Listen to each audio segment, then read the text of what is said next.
Romanos 5 dice que Dios muestra su amor por nosotros así, que cuando todavía éramos pecadores, Jesucristo murió por nosotros.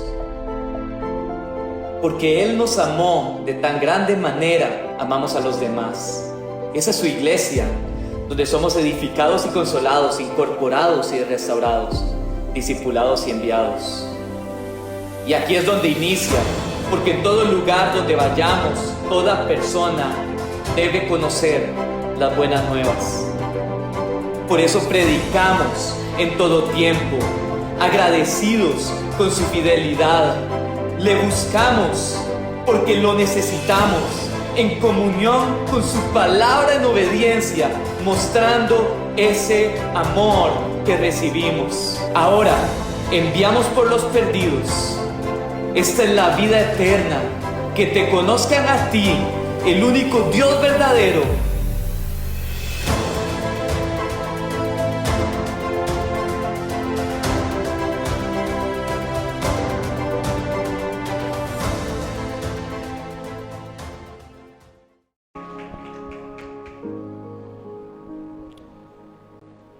Bueno, hoy tenemos una palabra. Como saben, hemos estado en la serie de las parábolas de Jesucristo, verdades eternas. Si usted vino la semana pasada, Julio compartió con nosotros, y la anterior Derek inició la serie. Y hoy me toca compartir con ustedes sobre esta parábola del buen samaritano. Antes de comenzar, le quiero contar que cuando Derek nos contó como cuerpo pastoral, hey, quiero hacer una prédica acerca de esto, nos gustó mucho el tema y yo comencé a estudiar las parábolas que para mí eran más sencillas. Hay 40 parábolas de Jesús en nuestras Biblias y yo tengo unas que son mis preferidas, era mi lugar cómodo. Y después Derek llegó y me dijo, ¿sabes qué? Quiero que prediques de esta parábola, de la parábola del buen samaritano. Y yo pensé, es muy simple esta parábola, es muy aburrida, conocida por la gente. Y Derek me retó a que lo hiciera y comencé a estudiar, y tengo mucho tiempo de estudiar la Biblia, no sé, los últimos 15 años de mi vida, y nunca había entendido tantas cosas tan increíbles de esta parábola. Y hoy le quiero compartir con usted lo que el Señor puso en mi corazón. Aquí en Occidente, en esta parte del mundo, todo el mundo ha escuchado acerca de Jesús, y tal vez ha escuchado de las parábolas, estas enseñanzas e historias que Jesús daba para explicar las cosas eternas, pero muy poca gente las entiende. Y esta palabra del buen samaritano se volvió común en nuestro lenguaje. Usted le dicen, usted es un buen samaritano, usted ya sabe que quiere decir que usted es una persona que, no sé, que es un halago, que significa que usted es amable y misericordioso con alguien más, o bondadoso.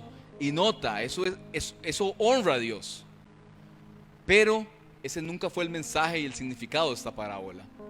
No, esta parábola no es sobre ayuda social, no es sobre justicia social, ni nada de esto. ¿Por qué? ¿Por qué no es sobre esto si ese es el mensaje que todo el mundo entiende con ella? Si usted la ha leído, muy probablemente, como yo, pensaba que era sobre esos temas. Porque el significado real de las parábolas de Jesús están escondidas y guardados para aquellos que son discípulos de Cristo, aunque muchas veces nos cuesta entenderlo. Vaya conmigo a Lucas capítulo 10, versículo 25, ahí está la parábola, pero vamos a ir unos versículos antes, vaya al 21. Y dice, en aquella misma hora Jesús se regocijó en el Espíritu y dijo, yo te alabo, oh Padre, Señor del cielo y de la tierra, porque escondiste estas cosas de los sabios y entendidos y las has revelado a los niños. Sí, Padre, así te agradó. Dios quiso guardar cosas para sus hijos y enseñarles las cosas maravillosas del reino de Dios con estas parábolas. Vaya al versículo 23, brínquese un versículo. Y volviéndose a los discípulos les dijo aparte, bienaventurados, o sea, dichosos en gran manera, los ojos que ven lo que vosotros veis, lo que ustedes ven. Porque os digo que muchos profetas y reyes desearon ver lo que vosotros veis y no lo vieron, y oír lo que oís y no lo oyeron. Las parábolas de Jesús pueden ser consideradas las expresiones más directas de Jesús hacia sus discípulos sobre el reino de Dios. Incomprensibles para el mundo, sobre todo para aquellos que rechazaron y persiguieron a Jesús. Inclusive son incomprensibles para mucha gente hasta el día de hoy. Por eso los no creyentes a través de la historia piensan que son historias simplistas. ¿Sabe? La Biblia no tiene nada de simplista. Nuestra fe es una fe inteligente y perfecta. Las religiones del mundo son simplistas. A mí este es el tema que me encanta, no me quiero salir del tema, pero las religiones del mundo son simplistas. Pero nuestra fe en Jesucristo es perfecta. Y no trata sobre, esta parábola no trata sobre un hombre bondadoso, no. Hay una verdad implícita en el mensaje, como en todas las parábolas de Jesús. Es un mensaje muy profundo que trata, grabes esto en su cabeza, sobre salvación. Todas las parábolas de Jesús tratan de salvación eterna. Porque ¿de qué sirve ayudar a una persona un día o darle de comer a las personas en necesidad si van a pasar una eternidad sin Él? Esto no está mal, eso es parte de nuestra fe. Pero hay temas más importantes.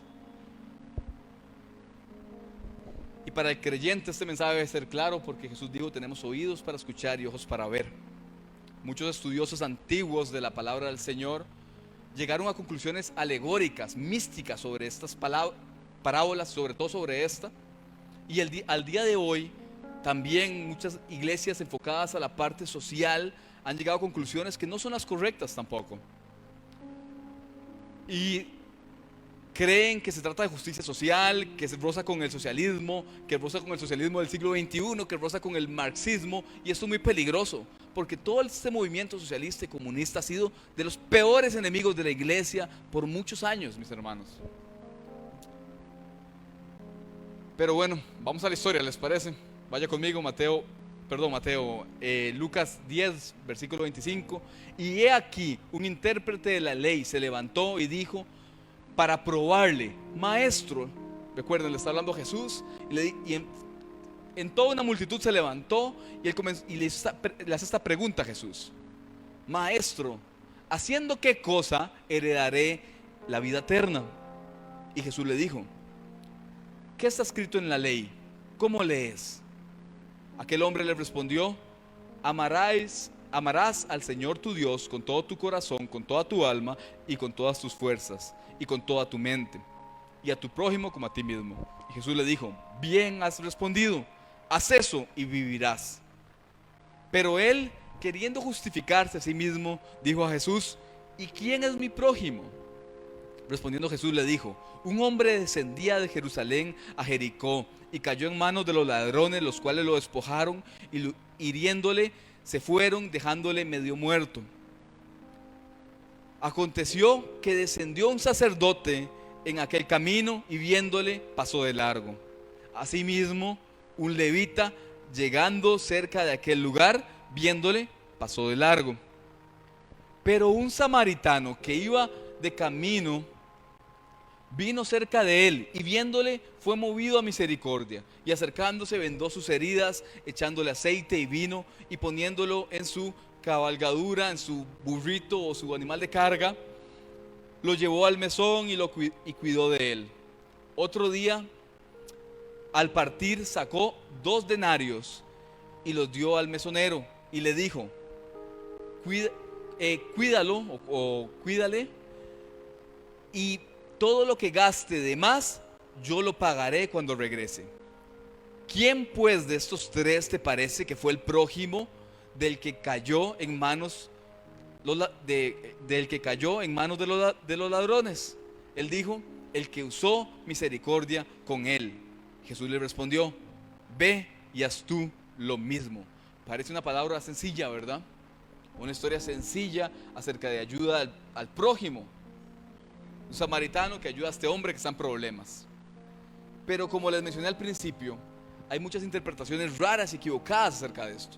Hay una interpretación antigua de unos hombres que se hacen llamar los Orígenes, después de los padres de la fe, y ellos concluyen esta interpretación. Ellos dicen que Adán, este hombre era Adán, Jerusalén era el paraíso, Jericó es el mundo, los ladrones son fuerzas demoníacas, el sacerdote es la ley, los levitas son los profetas, el samaritano es Cristo, las heridas son desobediencia, el animal es el cuerpo de Cristo, la posada o mesón es la Biblia, es la iglesia, y el regreso del samaritano es la segunda venida. Usted dirá, wow, qué loco, pero incorrecto. Y no es cierto. Son conclusiones alegóricas de esta palabra, místicas, de cosas que no dice la parábola. De hecho, que Juan Calvino dice, esta interpretación pierde por completo la idea principal, fundamental, la intención de nuestro Señor de esta parábola. Y es muy importante, iglesia, la Biblia no es alegórica, ni en ninguna parte de la Biblia. No hay nada místico escondido en la palabra del Señor para descifrar de forma escondida con numerología. No.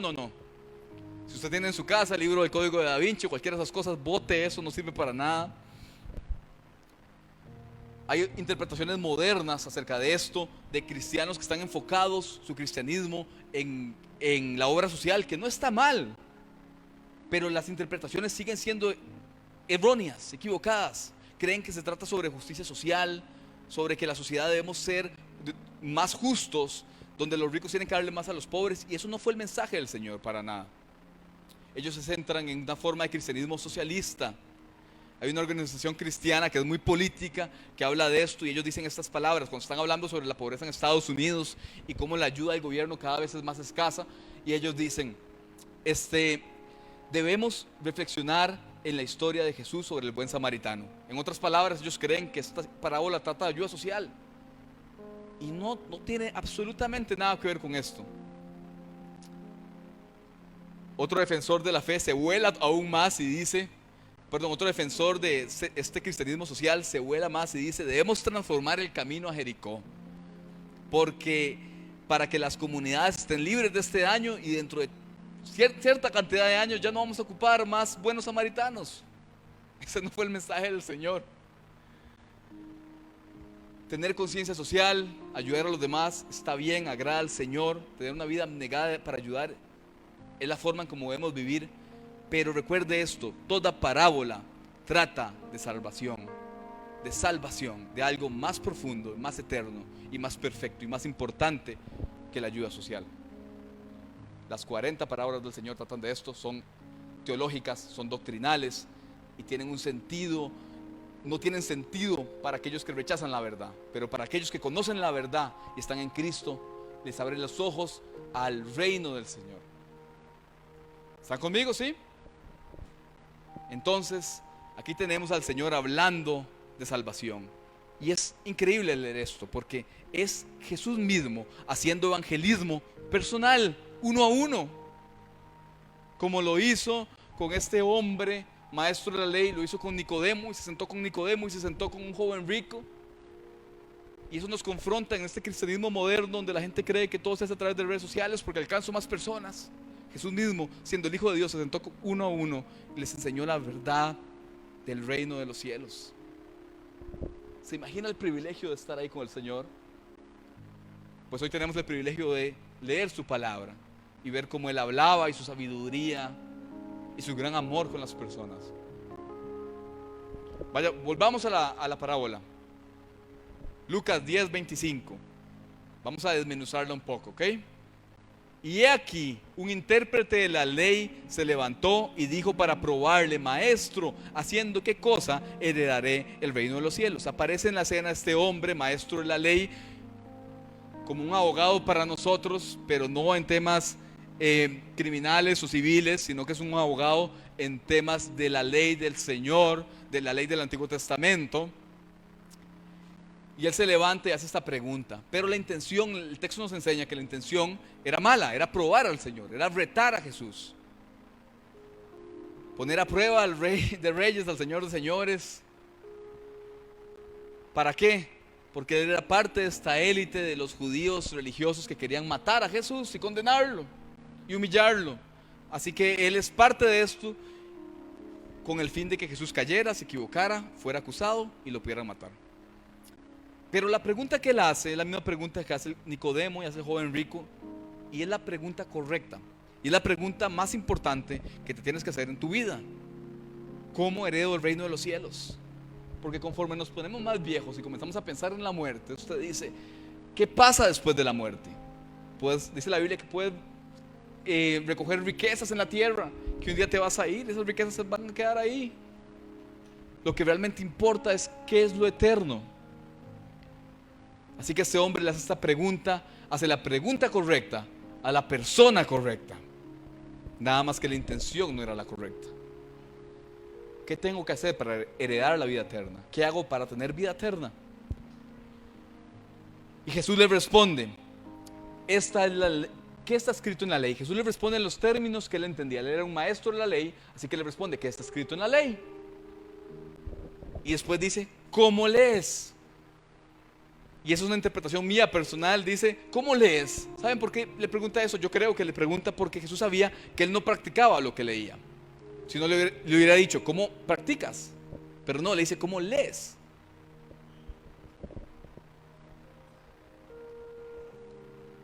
Y este hombre le responde, amarás al Señor tu Dios con todo tu corazón, con toda tu alma, con todas tus fuerzas, con toda tu mente, y a tu prójimo como a ti mismo. Esa es la respuesta correcta. Usted va a Mateo 22 y Jesús responde de la misma manera cuando le preguntan lo mismo. ¿Cuál es el mandamiento más importante? Responde exactamente igual. Es una combinación entre dos textos del Antiguo Testamento, Levítico 19 y Deuteronomio 6. Y Jesús dice que en esas dos cosas se encierra toda la ley y los profetas. En una relación con Dios de amor y una relación con los demás de amor. Pero esa relación en ambas vías debe ser perfecta para cumplir la ley. Así que este hombre conocía la teoría. Jesús le responde, bien has respondido, haz esto y vivirás. Y usted tal vez como yo se preguntó, pero ¿por qué Jesús no le respondió? ¿Por qué no le dijo acerca de la gracia? ¿Por qué no le dijo acerca de que se arrepintiera de sus pecados? ¿O todavía no le dice eso? ¿Por qué no le habló de la gracia venidera, de que la vida estaba en Él, que Él fue enviado para morir por nosotros? El versículo que sigue nos explica por qué. El siguiente versículo dice, pero Él, queriendo justificarse a sí mismo, dijo a Jesús, ¿y quién es mi prójimo? Este hombre quería justificarse, autojustificarse. Se puso en una balanza y dijo, yo hago las cosas bien delante de Dios. Yo hago las cosas correctas ante los demás. Y la pregunta que él hace, la hace en son de burla. ¿Y quién es mi prójimo? Como diciendo, yo hago todo perfecto. Recuerde que él quería poner a Jesús a prueba de. Y la verdad es que este hombre no sabía lo que estaba diciendo. No amaba a Dios y no amaba a los hombres. Por defecto no amaba a los hombres. Era realmente ajeno a su verdadera condición, porque él se creía lo suficientemente justo para recibir del Señor. Él es exactamente como la parábola del fariseo y el publicano. ¿Recuerda? Suben dos hombres al templo y el fariseo comienza a orar, hace una oración personal para él mismo y comienza a decir, Señor, gracias porque no soy como estos pecadores, yo todo lo hago bien. Y por otro lado tenemos al publicano, aquel hombre odiado. Dice la Biblia que él se golpeaba en el pecho, no podía ni levantar su vista al Señor y le dice, Señor, perdóname porque no soy digno ni siquiera de perdón. ¿Sabes qué pasa? Jesús dice, bajaron los dos del templo y solo uno fue perdonado. ¿Sabes quién fue? O este hombre es como los 9 leprosos que llegaron a Jesús y Jesús los sanó. Los 10 que llegaron, dice que 9 se fueron, solo uno se volvió a darle gracias a su Señor, pero los otros 9 se fueron. Creían que eran merecedores de la sanidad y de la gracia. ¿Están conmigo? ¿Sí? Así que este hombre se consideraba justo, se pesó y concluyó que él era bueno. ¿Sabes? Este es de los peores errores, de los errores más mortales que puede haber. Yo he tenido personas cercanas en mi vida muy cercanas, familiares cercanos, que creen que son cristianos, que creen que viven una vida conforme a Cristo, pero no lo son, porque su vida no lo representa, porque no conocen la palabra del Señor, porque no oran, porque no buscan la verdad. Solo creen que lo son. Un día se pusieron el título, un día tal vez hicieron una oración de 5 minutos y creen que ya eso es. Pues saben que están más lejos de la verdad. Saben que lo peor de todo, en mis años en el ministerio yo he concluido de que esos son los más difíciles de alcanzar. Son como los fariseos, los más difíciles de alcanzar, porque ellos creen que están en lo correcto. Jesús dijo que vendría el tiempo donde Él y sus seguidores serían perseguidos por gente que pensaba que estaba haciendo la obra de Dios, y los matarían pensando que estaban haciendo la obra de Dios. Este hombre es como los hombres que Jesús menciona en Mateo 5. Dice en Mateo 5, Jesús dice: los fariseos les han enseñado que amen a su prójimo y aborrezcan a sus enemigos, pero yo les digo, amen a sus enemigos.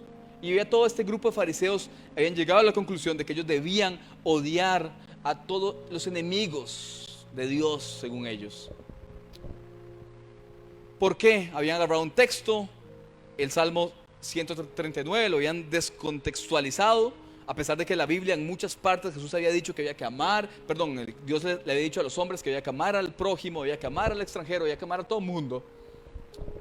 Pero ellos no, habían sacado de contexto este texto porque era más importante para ellos seguir con su estilo de vida. Así que era más fácil odiar, y odiaban a los extranjeros, y odiaban a los mismos judíos, y odiaban a los samaritanos. Solo sus prójimos eran ellos mismos, en su élite. Ese era su prójimo. Ellos pensaban que hacían lo correcto, amándose entre ellos. Y este hombre le pregunta a Jesús: ¿quién es mi prójimo? En tono de burla, de reto. Él creía que amaba a Dios de forma perfecta y que amaba a su prójimo, a quien él pensaba que era su prójimo, de la forma correcta. El mayor engaño para cualquiera de nosotros. Y Jesús se pudo haber ido, lo pudo haber dejado con su orgullo, con su altivez, pero el Señor le da una oportunidad de entender el reino de Dios, porque Jesús vino por todos. Él vino a buscar a todos, y quien lo acepta a Él y cambia su vida, tendrá vida eterna, y le da oportunidad a cualquiera, aunque lo quisieran matar. Y eso es increíble. Ese es el gran amor de nuestro Señor. Así que Jesús lo deja. Jesús le responde con esta historia, y el propósito de la historia es despedazar la autojustificación de Él. Grábese eso. El propósito de esta historia es despedazar su autojustificación de Él y de cada uno de nosotros, porque Él no es diferente a nosotros, mis hermanos. Todos nos desenfocamos, todos, y nos autojustificamos y hablamos con orgullo cuando hablamos a veces de las cosas del Señor. Nos volvemos altivos. ¿Con cuánta gente condenamos con lo que decimos? Cuando vemos que alguien cae, nos sentimos bien o mal. Así que este es un llamado de Jesús para Él y para nosotros, que estábamos condenados en muerte, y Él abre una puerta de salvación, y la salvación comienza con el arrepentimiento. ¿Sabían eso, mis hermanos? Primero es el arrepentimiento. Por eso Juan predicaba: arrepiéntanse, porque el reino del Señor está cerca. Así que si usted escuchó esta historia y tal vez pensó que el levita o el sacerdote hacían lo malo y los juzgó, te estás condenando a vos también. A uno mismo se está condenando con eso, porque la mayoría somos así. Entonces siempre nos desenfocamos, siempre. Y el objetivo del Señor es volvernos a traer a lo importante, al entendimiento más grande de salvación y de gracia de Él. ¿Ok? Vamos con la parábola ahora sí. El versículo 30. Respondiendo Jesús dijo: un hombre descendía de Jerusalén a Jericó y cayó en manos de ladrones, los cuales lo despojaron, hiriéndole se fueron, dejándole medio muerto. Le quitaron todo, posiblemente lo dejaron desnudo y tirado en el camino. Y este camino a Jericó es un cañón montañoso, literalmente. Jericó y Jerusalén están relativamente cerca, pero Jericó está como a, no sé, lo he apuntado por aquí, como a 103 metros por debajo del nivel del mar, es literalmente para abajo, y Jerusalén está por arriba, así que son como 27 kilómetros, pero de puras montañas y piedras. Al día de hoy usted va a Israel y le pregunta a la gente cómo es ese camino, porque es el camino que usted agarra para el mal muerto, y la gente le dice, tenga cuidado, ahí lo matan, se muere, porque literalmente cae agua desde las montañas, es una locura. En el tiempo bíblico, en el tiempo de Josué, se llamaba el camino como de la sangre o algo así, se podía interpretar. Así que culturalmente todos sabían que este camino era un camino peligroso. Todos lo sabían. Todos los judíos sabían que ir de Jerusalén a Jericó era un camino peligroso. Está lleno de esas piedras, de esas montañas grandes donde los ladrones se escondían y salían a asaltar a la gente. Igual hay conclusiones alegóricas, equivocadas, interpretaciones que dicen, es que este hombre estaba en pecado porque salió de la ciudad santa de Dios y iba para abajo, para Jericó. Eso no es cierto, eso no es el mensaje, eso no quiere decir nada. En buen tico es como que cualquier persona de, no sé, de cualquier barrio vaya por la zona roja, algo así. Va por la zona roja y sabe que lo pueden asaltar en cualquier momento, algo así. Y este hombre queda en esta posición dramática donde queda tirado en un camino desolado y no hay nadie que lo rescate, no hay nadie ahí. Él está en una posición cercano a la muerte. 31. Y aconteció que descendió un sacerdote por aquel camino y viéndole pasó de largo. Y aparece esta esperanza, esta luz en la historia. Aparece este sacerdote que lo ve. Y usted habla, un sacerdote, era un hombre que conocía la palabra, la verdad, sabía que la relación con Dios se trataba también de amar a su prójimo como a sí mismo, y uno esperaría que hiciera algo, pero ¿sabes qué? No hace nada, pasa de lejos. En griego, el concepto que se usa es anti, que quiere decir que dio una vuelta total y completamente hacia el otro lado, y se hizo de la vista gorda y lo dejó ahí. No había amor en este hombre, no había amor hacia Dios y no había amor hacia los hombres. ¿Sabe por qué? Porque desobedece a Dios. Le quiero decir algo. Usted puede venir a la iglesia, adorar, levantar sus manos, llorar, pero el sacrificio más grande que podemos hacer es un corazón obediente al Señor. Es más importante que cualquier mano levantadas. Es más importante que usted use todos los términos cristianos que quiera usar, que tenga 1000 años de estar en la iglesia. ¿Cómo sé que este hombre no conocía a Dios? Ese sacerdote, porque no lo obedece. ¿Cómo sé que no amaba a los demás? Porque no hace lo que la Biblia dice. Porque si hubiera sido él el que hubiera estado vivo, hubiera querido que alguien lo ayudara, pero a él no le importa. Algunos estudiosos bíblicos, comentaristas, hacen conclusiones y dicen, no podía tocarlo porque él no sabía si estaba muerto y los sacerdotes no podían tocar gente muerta. Se fue porque no sabía si había una trampa de ladrones alrededor de este cuerpo tirado. Otros dicen que el hombre estaba así por el juicio de Dios, como abandonó la ciudad santa, Dios lo castigó. ¿Sabe cuál es la verdad? Ninguna de estas. Esto es una historia, es una parábola. Él no pensó nada porque él no existe. Es solo una historia. Él representa algo. ¿Qué representa? Que hay personas que creen conocer a Dios y no lo conocen. Eso es lo que él representa. Versículo 32. Asimismo un levita llegando cerca de aquel lugar, viéndolo, dice que pasó de largo. ¿Quiénes eran los levitas? Descendientes de Jacob. Estos eran aquellos asistentes del templo acostumbrados a servir a los demás, ayudar a los sacerdotes, pero hizo lo mismo que el sacerdote. Lo vio, se dio media vuelta y se fue. Versículo 33.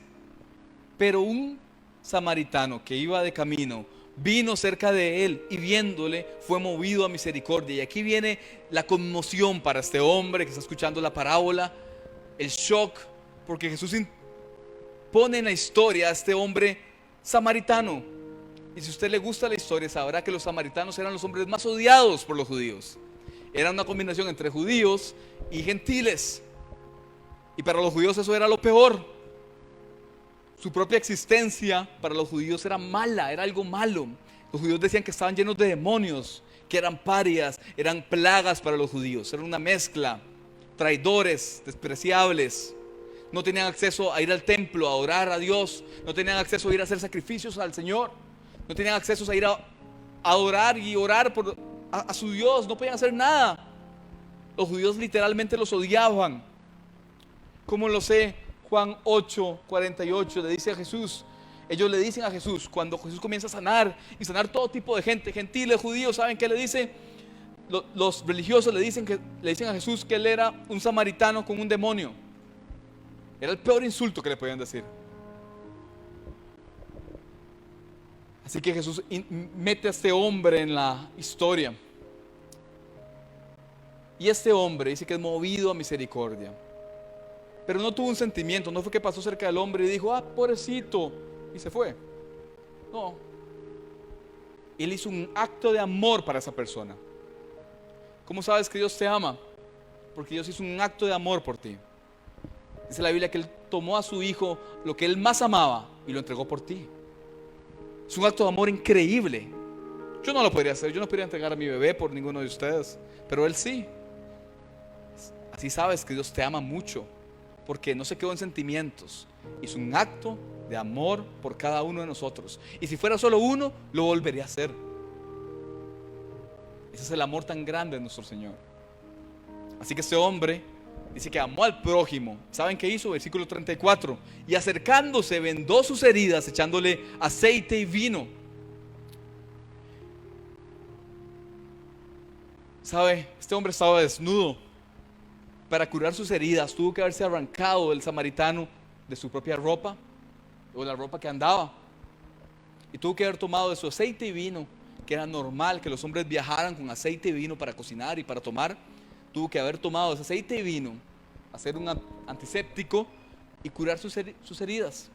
Y después dice que poniéndole su cabalgadura, o sea, en su burrito, probablemente llevaba sus cosas el burrito, o él mismo iba montado en él, tomó sus cosas, o se bajó, agarró a este hombre, lo montó y se fue con él. Pero eso no es todo, es el principio nada más. Y dice que poniéndole en su cabalgadura lo llevó al mesón y cuidó de él. Y el mesón es un tipo, por decir así, como un tipo de hotel que él encuentra en el camino, una posada es lo que es. Y él va a esta posada y cuidó de él.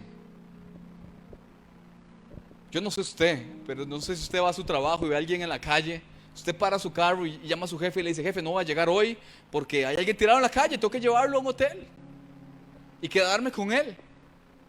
Ninguno de nosotros hace eso, ¿verdad? Pues no, nada más lo cuidó ahí. Dice, durmió cuidándolo. Dice, al otro día al partir, y además sacó 2 denarios. Cada denario era su paga por una jornada de trabajo. Sacó 2 denarios y ¿qué hizo? Se los dio al mesonero. Y le quiero poner en contexto lo que significa esto. Los estudiosos históricos bíblicos creen que dormir en una posada equivalía a un 32avo de denario. O sea, quiere decir que con esos 2 denarios iba a pagar más de 2 meses de este hombre. Paga estos más de 2 meses y le dijo al mesonero, cuídale y todo lo que gaste de más yo lo pagaré cuando regrese. Así que no solo pagó los 2 meses, sino que le dijo a este hombre, cuida de él, y se puso en deuda por este hombre. ¿Sabe? El mesonero podía haber agarrado y decir, gastó tanto, y este hombre lo iba a pagar. En tiempos antiguos su palabra era suficiente. Y yo pagaré cuando regrese a él. Esto es amor sin medida, mis hermanos, sin límite, sin excusa. A un hombre que te consideraba tu enemigo, no cualquiera.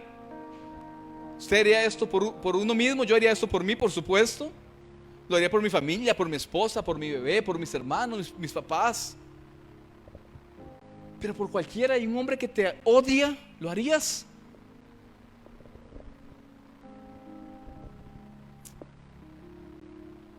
¿Conoce a alguien que lo haría? Yo no. No conozco una sola persona. Tengo muchos amigos misioneros de muchos lados. Y no conozco a nadie que lo haría. Gente que está entregada a la obra del Señor. No conozco a nadie nunca que haya hecho algo así. Pero además el Señor no pide que se haga una vez perdida. Es un constante. Todos los días hacer esto. Todos los días entrego todo lo que tengo. Todo. Todo lo material. Todo. No recuerdo a nadie que haga esto. Dígale esto a esos grupos de ayuda social, si harían esto. No están ni cerca. Y ninguno de nosotros está cerca. Entonces, ¿qué?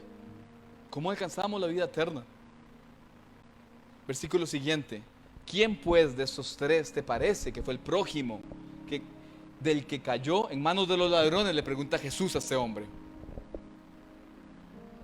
Jesús termina cambiándole la pregunta burlona que él hizo por otra.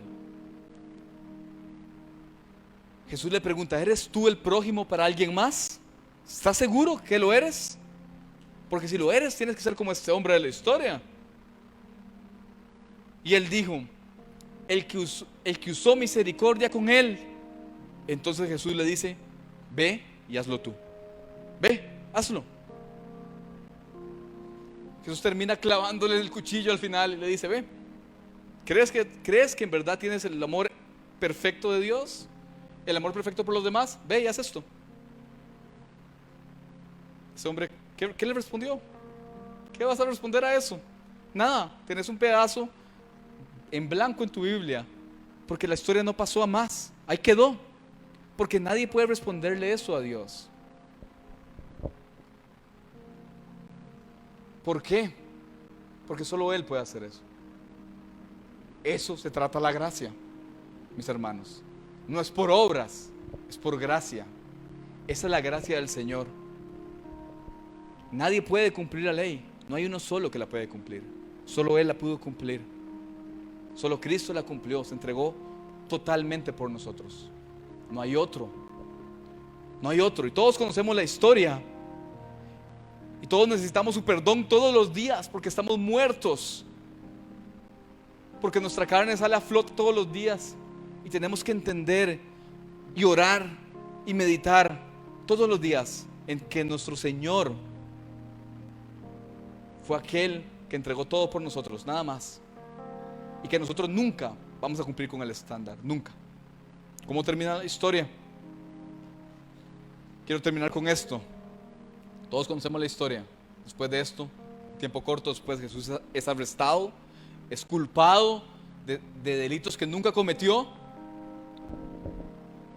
es castigado, ¿sabe? Y Él deja que lo castiguen por amor a nosotros. Es azotado, su carne es molida literalmente por nosotros a latigazos. Él va a la cruz, hasta su última gota de sangre es entregada por ti, por mí, por todos nosotros.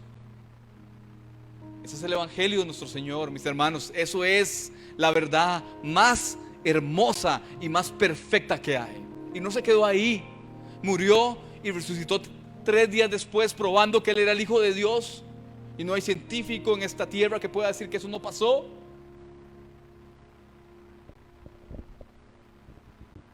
Y 40 años después se cumple una de las profecías que Jesús dijo. Jesús dijo que vendría el tiempo donde el templo, este templo, esta casa de los religiosos, este lugar donde en algún momento habitó Dios, donde Isaías dijo que vio a Dios, Isaías 6, en el año que el rey Urías murió, él ve a Dios en este lugar. Y Jesús dijo: este lugar se va a caer y no va a quedar ni piedra sobre piedra. Nadie creía eso. En el año 70 cae. Y los romanos despedazaron, quitaron hasta casi piedra por piedra. No quedó nada. Y antes de eso, Pompeyo, el militar romano, entra al lugar santo y santísimo del templo.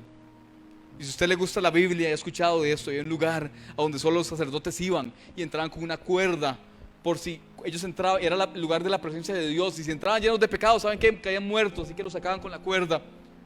Y este hombre, un necio, un hombre sin Dios, entra hasta el lugar santo y santísimo y rasga el velo y sale y dice estas palabras.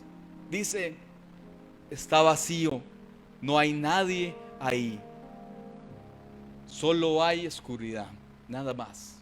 ¿Por qué? Porque el Espíritu de Dios ya no estaba ahí, porque el Espíritu de Dios ya no está en el templo de aquellos que se creen que son merecedores de algo que Dios no les ha dado. Porque el templo somos cada uno de nosotros. Te hago una pregunta antes de irnos. Yo terminé la prédica pasada de la mañana diferente. Hoy quiero hacer una pregunta distinta. ¿Está lleno tu templo del Señor o está vacío? ¿Está lleno? ¿Tienes a Cristo en ti? ¿Vives una vida entregada a Él, arrepentida de los pecados, queriendo agradarle todos los días? ¿O está vacío? ¿O no hay nada ahí?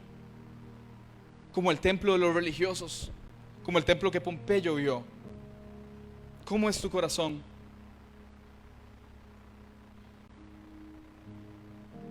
¿O está lleno de liturgia, de religiosidad?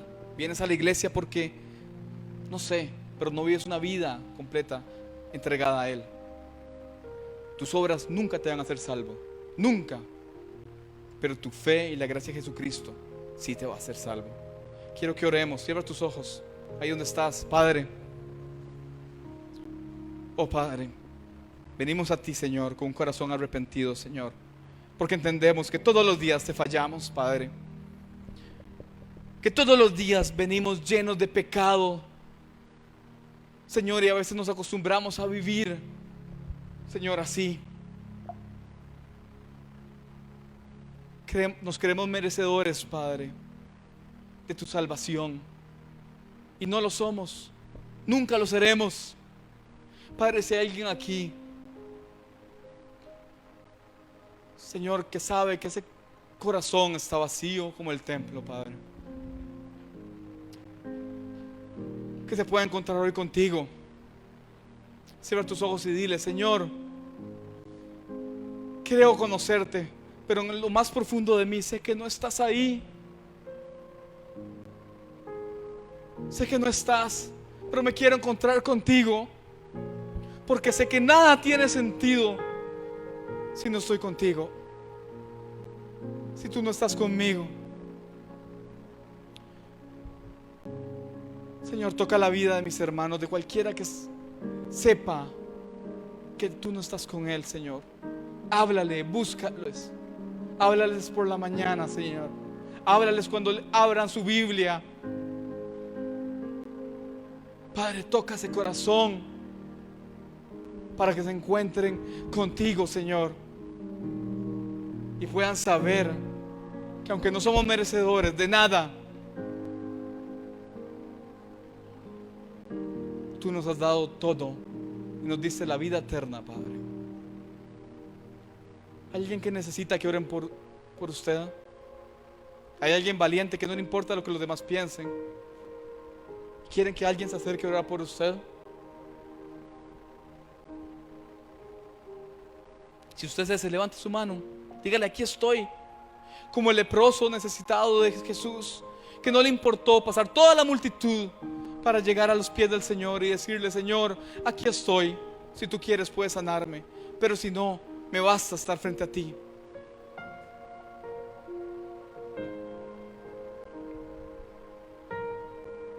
Ya vamos a terminar una vez más. ¿Hay alguien aquí que necesita que alguien ore por usted? Que ha estado vacío su corazón. ¿Hay alguien allá atrás? ¿Alguien que me ayude, Larisa? ¿Hay alguien allá atrás también, Frexon? Por favor. A Julio está ahí, está Julio. ¿Alguien más?